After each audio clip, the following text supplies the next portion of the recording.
Alors, ce qui m'a amené à entreprendre cette collection, c'est que, muni de mon diplôme des Arts Déco, mes parents m'ont donné un petit billet et je suis parti en autostop à Calcutta. Et la première étape extraordinaire, c'était Istanbul. Et Istanbul était le premier endroit où j'achetais, je fabriquais, etc. Et j'ai commencé à collectionner divers choses, des textiles anciens, des bijoux anciens, puis des tableaux. Et puis un jour, je traînais à Drouot et je vois 54 albums d'un voyage qu'un millionnaire avait entrepris avec son épouse à travers le monde entier. Et j'ai voulu acheter les deux albums concernant l'un au Centinelle, l'autre les Lettonie. Disons que bien souvent, les pièces qui m'ont interpellé me sont passées sous le nez et j'en ai tellement souffert que, évidemment, le souvenir est toujours présent. Néanmoins, par miracle, il m'est arrivé d'acheter quelques très belles pièces. J'étais content notamment le jour où j'ai acheté le daguerreotype de Giraud de Prangey représentant le panorama. Parce que s'il y a une ville où il y a beaucoup de panoramas, eh bien c'est bien à Istanbul. Donc avoir le premier panorama d'une série innombrable, je trouve que c'est amusant. Mon plus grand regret, c'était tout à fait au début de ma collection.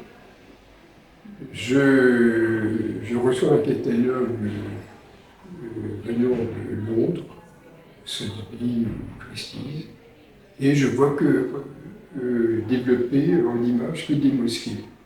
Je téléphone, je parle très très mal l'anglais. À l'époque, il n'y avait pas tous les outils informatiques. Je tombe sur un type qui parlait pas le français. Et il me parle que de mosquées. Finalement, je ne m'intéresse pas à cet album. Et qu'est-ce que j'apprends? C'est que c'était l'album le plus extraordinaire. En fait, il y avait 3 albums produits par les frères Abdullah tout à fait au début de leur carrière. Effectivement, il y avait un album de monuments avec beaucoup de mosquées, un album classique sur le Bosphore, et un album où on ne voyait que des ministres, des ambassadeurs, des personnalités éminentes de l'époque. Dans chaque album, il y avait 30 photos. Mais moi, on m'avait parlé que de mosquées, et là, je veux dire que c'est certainement dans la production d'Abdullah ce que j'ai vu mieux, et j'aurais pu l'acheter, c'est parti pour rien du tout. Les autorités turques, ayant eu connaissance de ma collection, avaient organisé une très très grande exposition à Istanbul, et comme toujours, dans ces occasions, le Getty envoie des émissaires pour voir la qualité des photos présentées. Et ils se sont dit, cette collection, il faut absolument l'acheter. Et donc, je me suis dit, après tout, vendre au musée Getty, c'est quand même très prestigieux. Pourquoi pas, d'autant qu'ils étaient très généreux. Donc j'ai accepté. Et puis, lors de l'inauguration du musée Getty, eh bien, c'était ma collection qui était présentée. C'est l'exposition temporaire de l'inauguration du musée, c'était la collection Pierre de Gibert. Oui, alors donc, après avoir vendu cette collection au musée Getty, j'ai repris d'autres activités, j'ai laissé un peu tomber, mais quand même, quand on est collectionneur, c'est une véritable drogue, on ne peut pas s'arrêter. Donc ces 20 dernières années, compte tenu de de mes connaissances sur le sujet, je me suis dit pourquoi ne pas reprendre une collection.